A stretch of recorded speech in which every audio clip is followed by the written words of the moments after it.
Okay, hello everyone. Welcome back for another episode of Owning Your Sexual Self. We have all the way from New York, Devin Scott on with us today, also a social worker. So exciting. Thank you so much for coming onto the show today. Well, I'm so happy that you had me today, Rachel.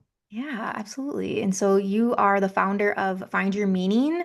That means to explore like how to stop playing the game. I like the we're using the air quotes around that, both in the ancient spiritual sense and in the modern social one. And so you've been working with this game. It's an Indian board game, from what I understand. Like, can you tell us a little bit, like what is this thing?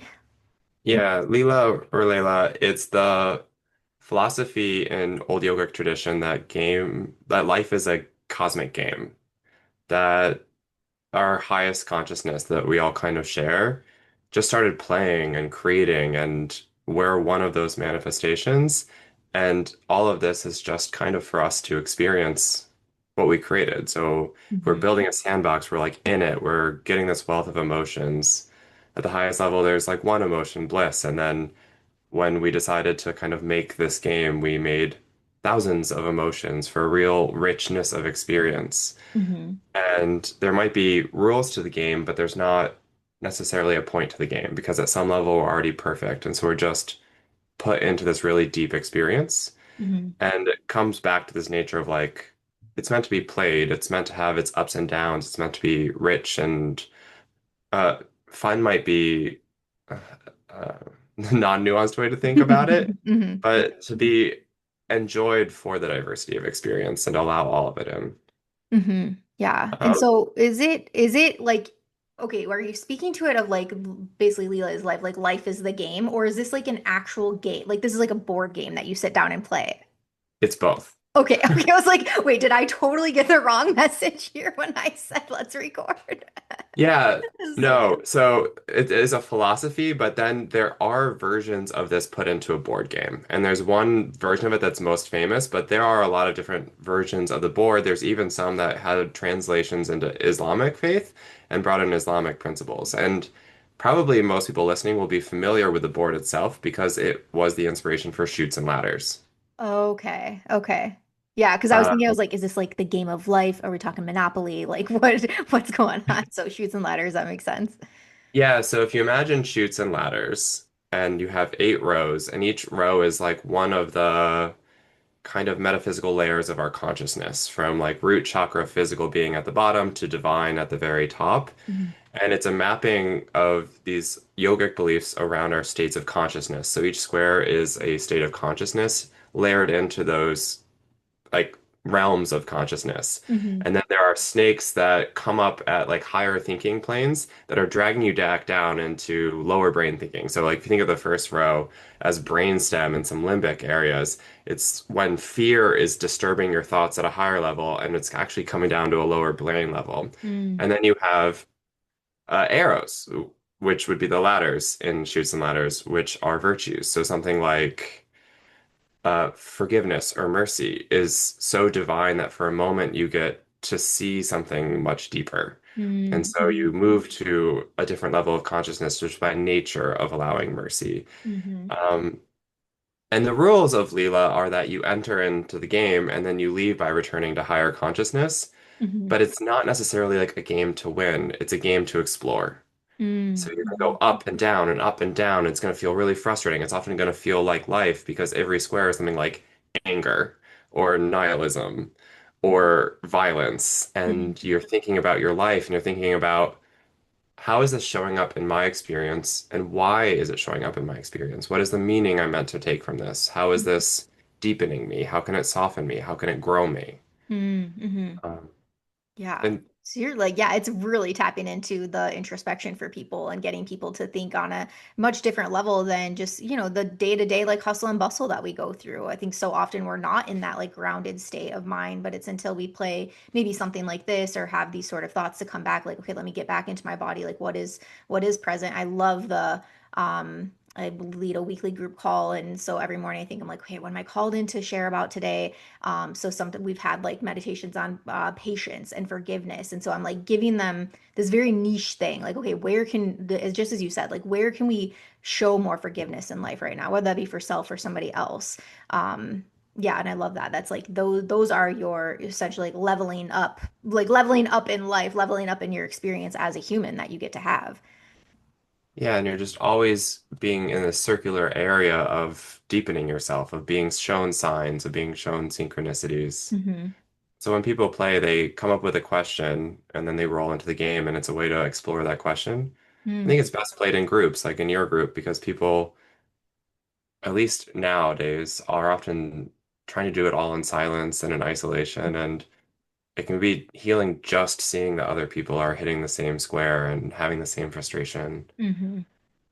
Yeah, absolutely. Like I'm not the only one over here on like Lonely Island dealing with this thing. It might not look the same as somebody else's experience, but I think yeah, that is such a huge part of healing is knowing that you're not alone, you're not the only one, and you're not broken essentially. Yeah. Yeah. So you have a background in like body-based coaching, you're a psychotherapist, as I mentioned, also a social worker. Tell me a little bit about your journey in life. Like what even led you to discovering this thing? I think, like most people who got to this phase, it was classic wounded healer like shit, where I was a very wounded person myself, Yeah, kind of yeah. flailing around trying to get myself into a state where I could love myself and embrace my pleasure and live my values instead of kind of what was put on me. And I was really into meditation spaces, I was really into yoga spaces, and the more I kind of put my feet into coaching and teaching, the more people were like, please do more of this, please do more of this. Mm, And then I hit body work and I had the same thing. Body work changed me, and then I started doing body work and I kept getting those same messages. And I feel like in some ways it just found me, and it's still finding me as I change up my work. hmm Um, hmm but it wasn't necessarily an intention in the beginning so much as just kept following the little signs of what was hmm feeling right. hmm Yeah, gosh, if we could only all do that, more of that, like following, going where the pleasure leads you to, going where joy leads you to, happy leads you to, and I think also a piece of this is like not having to know or not even like creating expectations around the what's next for us. It's just trusting, like taking that leap of faith, essentially, like whatever is meant for me is going to be, and I might not get like how that journey, I might want the journey to look a certain way, but. Yes, similar last couple years for me have also been quite deep in the healing journey and figuring out life, if you will. Um, and it's not pretty at times. It can fucking sucks at times, in fact. I know it can get so bad. Yeah, but there's light at the end of the tunnel, we promise. Uh, Other than Yang, there's always light in the darkness, right? hmm. Yeah, It's hard to see. absolutely. Absolutely. So you just from looking at your profile and some in other things too, like do you work primarily or a lot, let's say with the LGBTQ population? Most of my clients are LGBT, and when I trained in psychotherapy, it was in LGBT affirmative care. Awesome. Um, but then I think you might experience this too. I feel like attracts like, so I end up bringing in clients outside of the LGBT community with circumstances I'm familiar with. Like one thing that comes to me a lot is familial sexual violence, a Hmm. history of that in their childhood, and usually not in the LGBT community. Hmm. Yeah. And so when you're working with these people, what are some of these other patterns that you're seeing coming up with your clients? So I think a lot of what I work with ends up boiling down to shame and its many manifestations. Hmm. That can be internalized homophobia, that can be a personality adaptation to say, I deserve all the bad things that have happened to me, Yeah. or the basic shame adaptation of I need to become a version of myself that can be loved and acceptable because I am so fundamentally broken. Hmm. And a lot of my clients have kind of like a rock and a hard place form of shame where they have this one version of shame coming from kind of culture at large, where they have a sense of conformity to the pictures that's been painted on TV or through religion. In the LGBT community, this is often shame around their sexuality at all.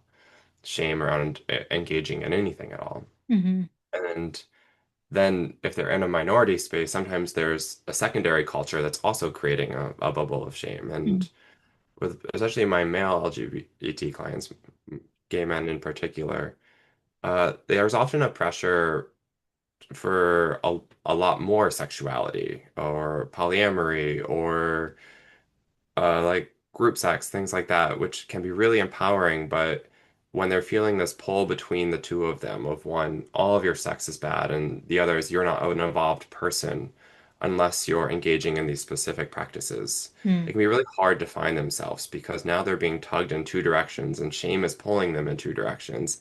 And they might sit anywhere in that spectrum. Hmm. Hmm. But Yeah. depending on which space they're in, it's hard to think through that. Hmm. Yeah. So that gets us into this concept that you refer to as queer perfectionism, like the needing to get it right. And then yeah, there's like this two different worlds that they're coming from, like two different messaging that they're receiving of like essentially how it's supposed to look. Um, that I can imagine that can be extremely difficult for people to navigate through.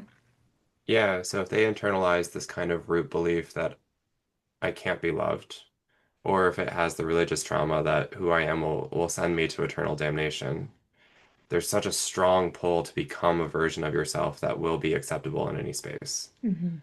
And in those two spaces, it's like all of a sudden two versions of yourself are coming up, and neither are actually authentic, in full at least. And Hmm. it's really hard to have a version of yourself that can persist. And even the most authentic person, they change in an environment, but they're Hmm. being pulled in these two directions, and it's normally tearing people apart. Hmm. Yeah. Yeah, can you speak to just a little bit too of like how the like this constantly striving for that external validation, whether it be from family, community, or even the queer spaces, how does that impact our nervous system and just one's overall sense of self? Well, it really depends on the nervous system. Some people have like a dissociative pattern in their nervous system. They're more chronically in dorsal, and so they're like hardly feeling anything at all. And others are a constant fume of cortisol, more in a sympathetic state, just do do Hmm. do do do do do do. And you can see both of them, like the low mood or the kind of frantic manic mood on their nervous system. But so the nervous system, I feel like I end up working more with on people with developmental trauma, whereas the queerness with if there wasn't the trauma in the first place, or if they came to the realization later, I normally see more limbic brain activation or like second chakra activation, which is the personality adaptation, the shame. Hmm. The nervous system isn't wildly dysregulated, but their sense of self is collapsed. Their core identity formation years were disturbed. Hmm. And so they might have no concept of what they like. They might have no concept of even like where they want to eat or what their core values are. They just started kind of piecemealing together a life of desires based on what everyone else said. And usually when they come to work, they can't name what's wrong, but it just doesn't feel right. Hmm. There's like a hollowness. They're doing the things, but it's just nothing really feels truly satisfying. Hmm. Yeah. What do you have, maybe like some mindfulness or even body-based awareness that could help somebody notice when maybe they're performing instead of just being? So one exercise I do with every client at some point is Mhm. embodied consent. It's a Stacey Haynes practice, Mhm. which just like putting your hands out and standing up and getting really firm, taking the time in your body and going, no. And sometimes you can pair it with like pushing against a pillow and if you're in person, and Mhm. then like doing the opposite, going yes with like the hands in and Mhm. going maybe with the hands kind of side and just taking time to even understand what it means in their body to Mhm. want something, Mhm. Mhm. Mhm. to say no to something. Because especially, it depends on the person, but some people have never experienced no. Yeah. That pushing against a pillow can be just so empowering, and an embodied no can be sometimes more beautiful than an embodied yes. But Oh then a yeah. lot of people come to say yes, and they realize their body floods with fear. Mhm. Mhm. Um, and they have no language for distinguishing these things. That fear can just feel like excitement. That fear can feel like passion, but it's not necessarily the yes they're looking for. Mhm. And so I think looking at that, just what does yes, what does no look like in the body Yeah. is a really good place to start. Um, and a lot of my clients, I work on pleasure outside of sex first. So, like, how deeply can you drink a cup of coffee? Mm-hmm. Mm-hmm. Can you hold this pillow and feel its touch? Can you smell this aroma? Um, because I often find if you ask, this prompt can sound ridiculous sometimes, but somatically, I think it works. Is like, can you feel this in your spine? Mm-hmm. Is it going through your whole sensory system? And a lot of people find that they like really can't, or they just immediately start to dissociate the idea of receiving at all, Mm-hmm. even if it's a cup of coffee, is threatening in some way. Yeah. That is, you are my fourth podcast interview this week.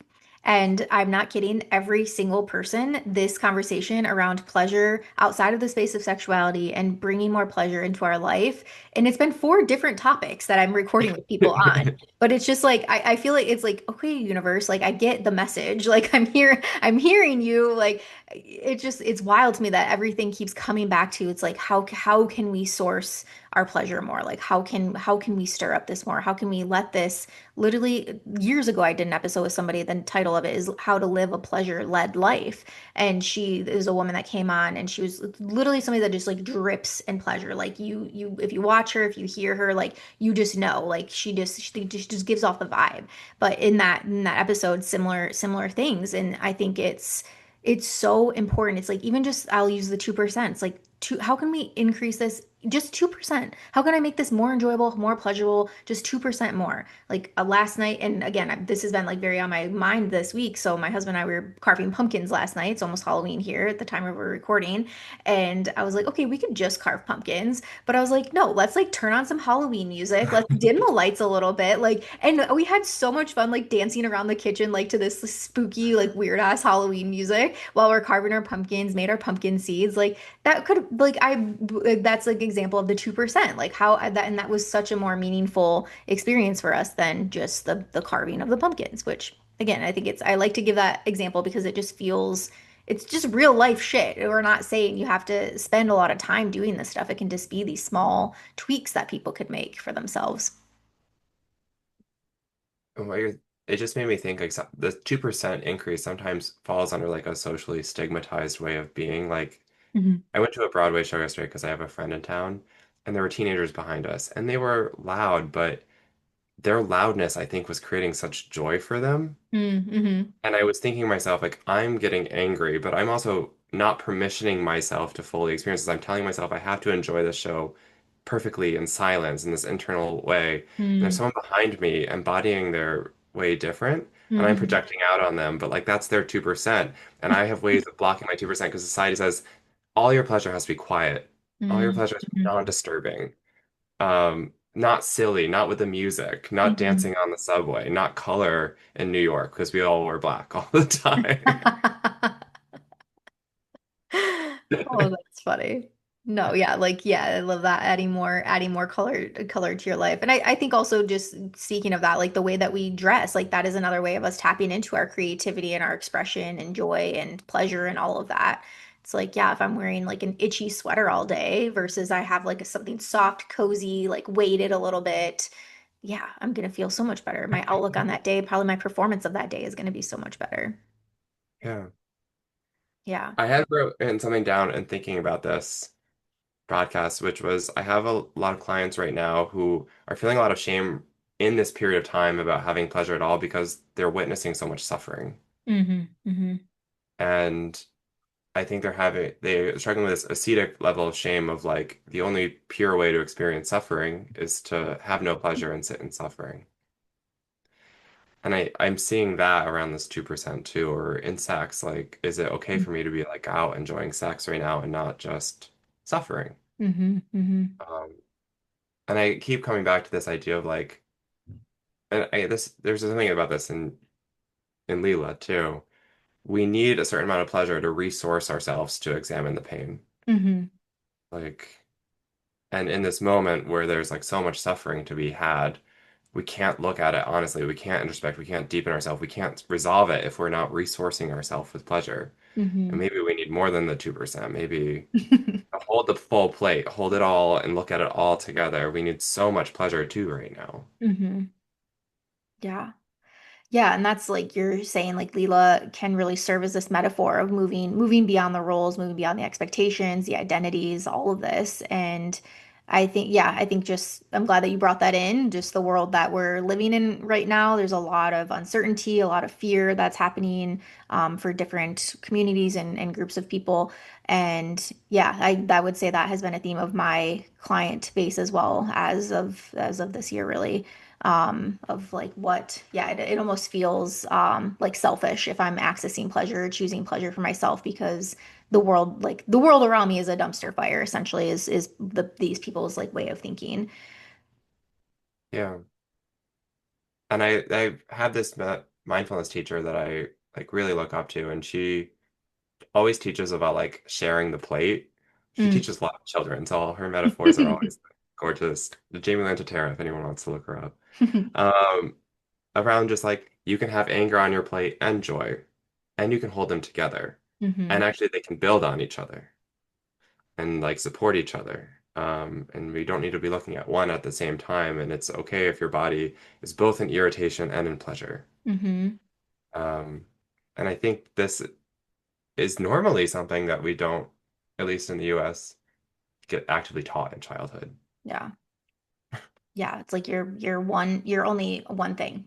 Like, where are you at in the smiley face spectrum today? Where do you land? It's like, can I circle all of them? I think this reminds me of what, previously I've done work specifically with survivors of sexual assault and sexual abuse, and, bringing a therapeutic form of art for them. And so that's, I think, a nice example of what you're saying here. It's like they're in their anger, but they're using, so we would have them paint pictures of their healing, of their trauma as a way of expressing and moving through it. And so I can just imagine that experience is like I'm feeling anger, but I'm doing this activity that brings me joy. And like that, I think that's in my current practice, like I often am having people like draw pictures of their vulva or their body or like what it feels like, safety, freedom, like what does that look like? Like how do you express that?